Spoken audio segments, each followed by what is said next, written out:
वालेकुम वरहमतुल्लाहि वबरकातुहू। डॉक्टर फैसल असद हाज़िर खिदमत है। प्यारे दोस्तों, मुअज़्ज़ज़ सामीन, हम बात कर रहे हैं दीन की किताब के बारे में इस सीरीज़ में, यानी कि दीन की किताबों में से एक किताब के बारे में नहीं, बल्कि दीन की वाहिद किताब के बारे में जो अल्लाह सुब्हानहू व तआला ने अपने आखिरी नबी रसूल सल्लल्लाहु अलैहि वसल्लम के ज़रिए अब रहती दुनिया तक के लिए हमें अनायत फरमाई।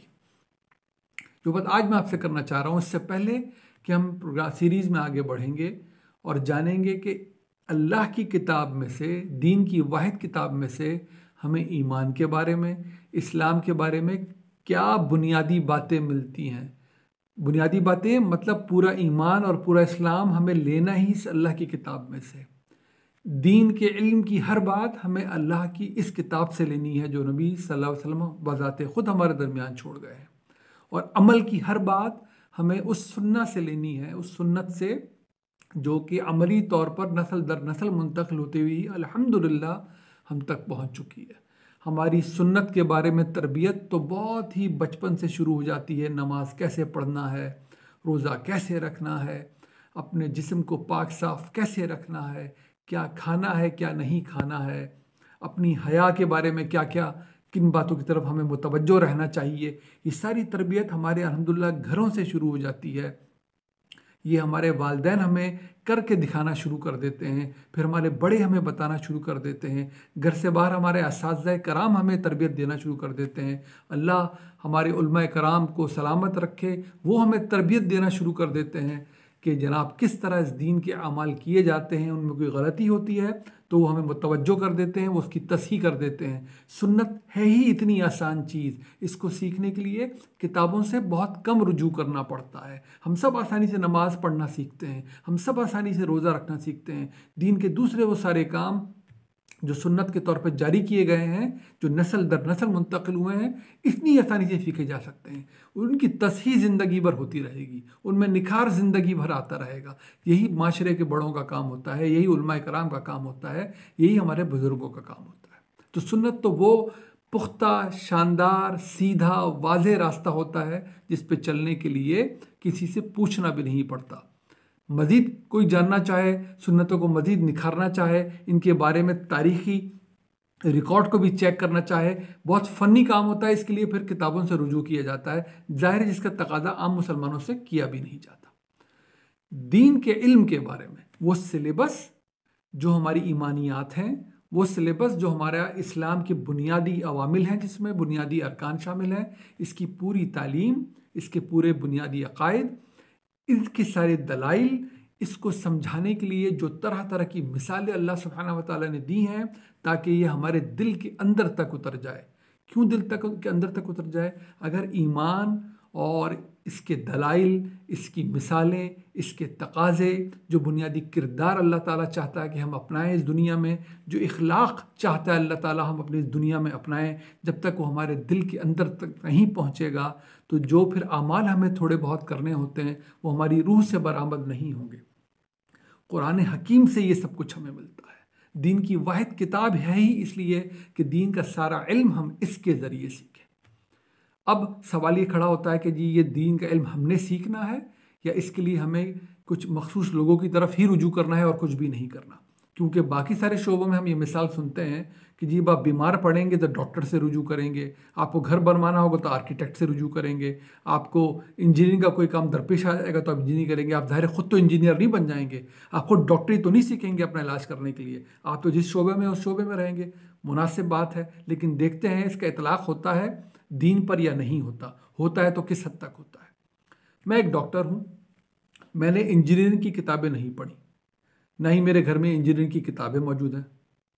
क्यों नहीं पढ़ी, क्यों मौजूद नहीं है घर में इंजीनियरिंग की किताबें? इसलिए मौजूद नहीं है, इसलिए मैंने नहीं पढ़ी क्योंकि ना मैं उनको प्रैक्टिस करता हूँ, ना उसके ज़रिए अपनी ज़िंदगी में मुझे कुछ खाना कमाना है उस शोबे के ज़रिए, ना ही मैंने कभी कोई इम्तिहान दिए हैं, ना ही मुझे देने पड़ेंगे इंजीनियरिंग के इम्तिहान।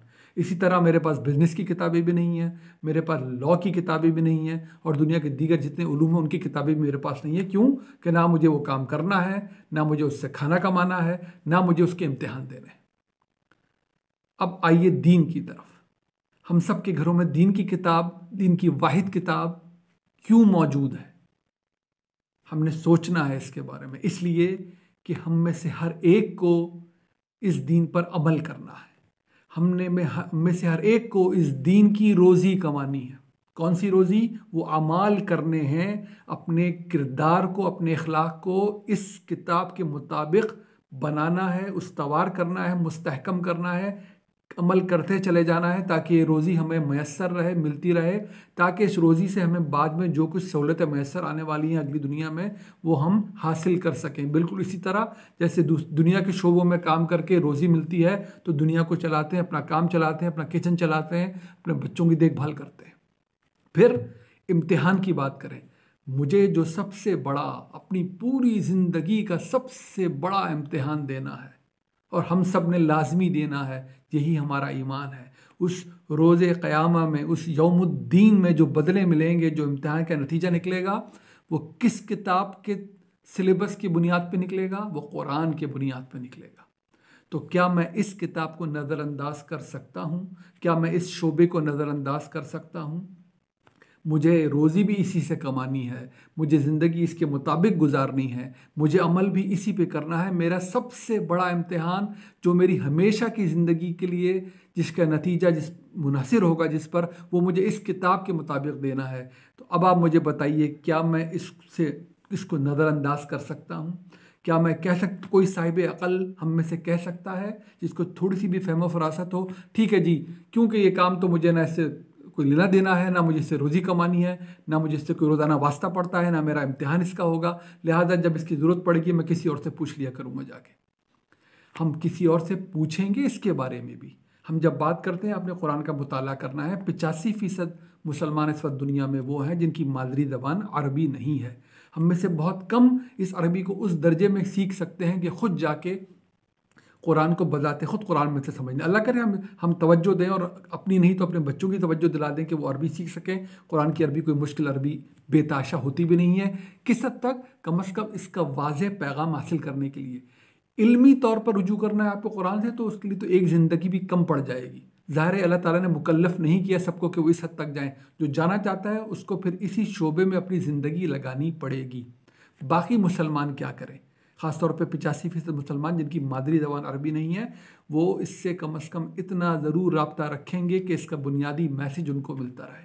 हमारे उलमाए कराम ने क्या शानदार, अल्लाह ताला ने उनसे खिदमत ली कि इस किताब का तर्जुमा दुनिया की हर ज़बान में अल्हम्दुलिल्लाह मौजूद है। और हमारी ज़बान में, उर्दू ज़बान में तो बेतहाशा, अरबी के बाद अगर कुछ ज़बानों में बेतहाशा काम दीन पर हुआ है तो वो हैं ही फ़ारसी और उर्दू ज़बानें।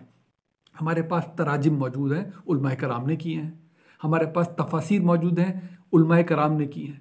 तो ऐसा तो है ही नहीं जो ये कहता है कि कुरान को पढ़ें, उसको समझने की कोशिश करें, वो उलमाए कराम के रोल को खुदा न खास्ता इसमें से मिन्हा कर रहा हो, माइनस कर रहा हो। ये उन्होंने किए किस लिए हैं? उनको तो अरबी आती थी, उनको तो तर्जुमा भी आता था खुद, वो तो आलिम थे, उनको तो तफसीर भी आती थी, वो तो खुद आलिम हैं। और ये तफसीर और तर्जुमा आइंदा भी होते रहेंगे। ये करते ही उन लोगों के लिए हैं, उनकी मदद करने के लिए, उनकी आसानी पैदा करने के लिए, हम जैसे तालिब इल्मों के लिए, ताकि हम भी इस कुरान से बराह रास्त इस्तिफ़ादा करें। फिर हम में से, मैंने, आपने सुना होगा, इतने सारे प्रोग्राम हम कर चुके हैं, मैं कभी नहीं कहता कि आप फ़लाँ तर्जुमा पढ़ें, फ़लाँ तफसीर पढ़ें। मैं कहता हूँ आप पढ़ना शुरू करें, आप उस तर्जुमे को उठाएं जो आपके घर में मौजूद है। कुरान तो हम सबके घरों में मौजूद है। आप उस तफसीर को उठाएं जो हमारे घर में मौजूद है, वहाँ से शुरुआत लें, हम आगे तो बढ़ेंगे। जब अल्लाह दिल में तौफीक देगा, जब अल्लाह ये शौक़ देगा, हमारे अंदर से दुआ निकलेगी, हमारा अमल होगा, अल्लाह तौफीक देता चला जाएगा। फिर आप देखेंगे क्यों कि तर्जुमा और तफसीर इंसानी काम होता है। अल्लाह का कलाम तो अपनी जगह बिल्कुल अटल मौजूद है, महफूज मौजूद है, अल्फाज मौजूद हैं। ये तर्जुमे तफसीर आज तक क्यों आ रहे हैं और आते चले जाएंगे? इसलिए इंसान इसको समझने की कोशिश कर रहे हैं, इंसान इसका तर्जुमा भी कर रहे हैं, इंसान इसकी तफसीर भी लिख रहे हैं। और इसका सबसे अच्छा तरीक़ा यही होता है, क्योंकि ये इंसानी काम है, कि आप इससे वाबस्ता हो जाएं, आप एक तफसीर का मुताला करें। अगर आपका एतमाद है, इत्मीनान है किसी दूसरी तफसीर लिखने वाले पर, आप उसका भी मुताला करें और ये सिलसिला चलता चला जाएगा। आप देखेंगे 2-3 महीने के अंदर वो वक्त आएगा कि आप अल्हम्दुलिल्लाह कुरान का बुनियादी मैसेज बग़ैर तर्जुमे, बग़ैर तफसीर की मदद के समझने के काबिल हो जाएंगे। कुरान है ही ऐसी शानदार किताब, ये समझने के लिए, ख़बरदार करने के लिए इतनी आसान है, वाज़ेह पैगाम पहुँचाने के लिए इतनी आसान है कि हर कोई अमूमी सतह की समझ रखने वाला भी इसको समझ सकता है। इतना वाज़ेह पैगाम है, क्योंकि बैकग्राउंड हमें पहले ही अल्हम्दुलिल्लाह अच्छा खासा मालूम होता है। फिर आहिस्ता आहिस्ता जो जिसमें इतना वक्त लगाएगा वो मेहनत करता चला जाएगा और फिर ये कुरान से वाबस्ता होता चला जाएगा, उसका पैगाम हमारे अंदर आता चला जाएगा। क्यों ये ज़रूरी है? क्यों ये ज़रूरी है? क्यों ऐसा नहीं हो सकता कि जी हमें सब कुछ पता तो चल गया? हमें सब कुछ पता चल गया है तो भी हमारा इम्तिहान इस किताब पे होना है, तो भी हमें ये चेक करते रहना है कि जो कुछ हमें पता चला है वो ठीक भी है कि नहीं। ये खुदा न खास्ता जिन्होंने ये काम किया है, इस किताब पे तर्जुमे किए हैं, तफसीर किए हैं, उनकी नीयत का सवाल नहीं है, उनके इल्म पे सवाल नहीं है, लेकिन हमारा यकीन है कलामुल्लाह अल्लाह का कलाम है। इस जैसा कोई कलाम दुनिया में हो ही नहीं सकता। कुरान दुनिया की वाहिद किताब है, कोई तर्जुमा भी कुरान जैसा नहीं हो सकता, कोई तफसीर भी कुरान जैसी नहीं हो सकती, किसी का काम कुरान जैसा नहीं हो सकता। ज़ाहिर है कोई भी अल्लाह के बराबर नहीं है। जितने लोगों ने ये मेहनत की है, काम किया है, वो इंसान है। इंसान के काम में गलती का एहतमाल हमेशा रहेगा। हमारी रोज़ी, दीन की रोज़ी, हमेशा की रोज़ी इस किताब पे मुनहसर है। हमारा अमल, दीन का अमल, हमेशा बाकी रहने वाला अमल इस किताब पे मुनहसर है। हमारा इम्तिहान, हमारा सबसे बड़ा इम्तिहान जिस पे हमारी हमेशा की ज़िंदगी का दारो मदार है, इस किताब पे मुनहसर है। ये वाहिद किताब है दीन की। ईमान हमारा इस किताब के मुताबिक होना चाहिए, इस्लाम हमारा इस किताब के मुताबिक होना चाहिए। हमें क्या समझना है, इस किताब के मुताबिक होना चाहिए। हमें क्या समझाना है, इस किताब के मुताबिक होना चाहिए। यह है ये किताब का मर्तबा और मकसद। हम सबको इससे वाबस्ता होना है। मैं अगले प्रोग्राम में इंशाअल्लाह आपकी खिदमत में हाजिर करूँगा कि कितनी आवाज़ें हमारे अंदर से निकलती हैं, कितनी आवाज़ें हमारे गिरदो पेश मौजूद हैं, और कोई एक आवाज़ है जो अल्लाह की आवाज़ है, क्या वो हमारे कानों में आती भी है कि नहीं। उम्मीद है मैं अपनी बात वाज़ेह कर सका हूँगा। हमारा जीना, मरना, उठना, बैठना, हमारा खाना, कमाना, ये सब उस आखिरत की तरफ हमें लेके जाएगा जो हमेशा के लिए होगी, जहाँ पर बदले दिए जाएंगे। न हमें उस दिन के आने के बारे में शक में पड़ना है, न इसमें शक में पड़ना है कि उस दिन अमाल के अलावा कुछ और चलेगा।